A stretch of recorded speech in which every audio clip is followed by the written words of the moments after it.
No Guns Life. No Guns Life is a new anime that I believe originally came out before, but this is my first time watching it here in 2019, and we're about 2 episodes deep at this point. But the main character is a cyborg named Juzo, and Juzo is what they call an extend. He was modified to become a cyborg for a war that they had in the past. So as of now, the war is over and Juzo doesn't really have anything to do. So he takes odd jobs around the town solving problems involving other extends / cyborgs. So it starts out, Juzo gets a phone call in his office. So the phone call apparently is from a local bar owner, and she needed Juzo to, I guess, get rid of some thugs that were selling drugs inside of her bar.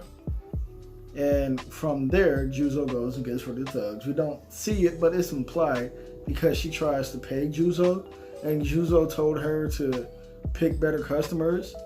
And she said that since the war is over, that people don't really have anywhere to hang out at, so she allows them to hang out at her bar, but she will not allow them to sell drugs. So from there, Juzo leaves the bar, and he happens to walk past a crime scene. Apparently, the crime scene involved another extend. The extend apparently kidnapped a child and then ran off.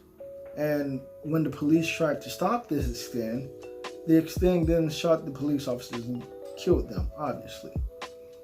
So Juzo was observing the crime scene, and the civilians was like, since the war is over, crime is getting worse, and this just isn't any good. And Juzo was like, I agree. Civilians turned around and saw Juzo, and Juzo has a revolver for a head. So like, the woman got kind of scared.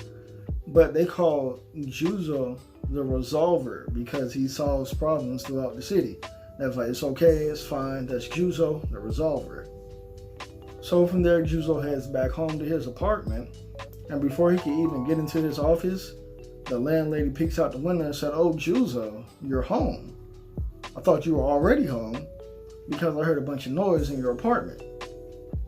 So Juzo goes into his apartment, he sees that his window is broken, and then he turns around and sees the culprit. The culprit is an extend, and it just so happens to be the extend that stole the child. So Juzo gets a knock on his door from the police. The police wanted to come in his apartment, but Juzo wasn't playing that. And Juzo decided to protect this extend until he heard his story. So the officer tries to threaten Juzo, but Juzo doesn't go for that either. And the officer eventually backs away. But they continue to watch the apartment because I'm guessing they know for a fact that the extend is in the apartment. So Juzo and the extend talk, and the extend tells Juzo that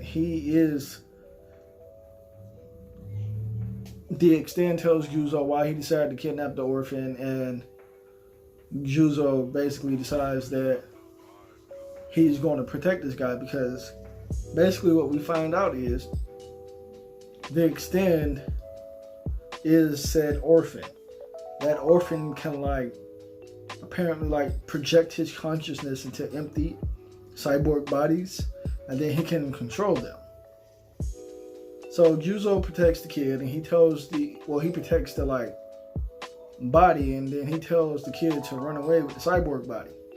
So he calls up a friend and was like, I need a space and I'll meet you at the normal space.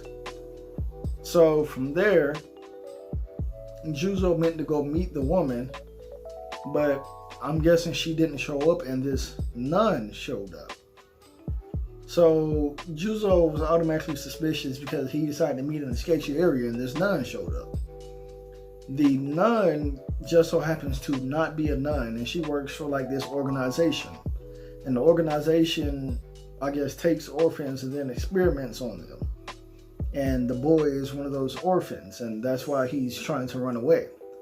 So the woman then tells Juzo that they do all that. And she proceeds to fight and shoot at Juzo and stuff like that. And Juzo was trying to protect the boy's body. And while he's trying to protect the boy's body, dang on, the cyborg body gets thrown off a cliff, and Juzo grabs the cyborg body, and then she puts the gun up to Juzo, and was like, either I kill the boy's body, or I'll kill you. So Juzo decides to put the boy's body down, and then she shoots Juzo, and then like they fall into the water. Then when they wake up, the boy tells Juzo everything, and from there, Juzo goes and saves the boy's body. The boy's body is on a train, because I'm guessing they're taking him back to the organization, and then Juzo punches the train, like dead ass punches the train, and like it stops the train in its tracks, and that was the end of the episode. So this genre is seinen, at least that's how I think you pronounce it. And as far as I know, because this is like one of my first shows in this genre, I think Vinland Saga is also in that genre or demographic. That means it's going to be like bloody and violent and stuff like that, and I'm all down for it because it's a little bit of a change from like the isekai that I normally watch. But like always, if you're watching this video, hit that like button, subscribe, and stay tuned for more.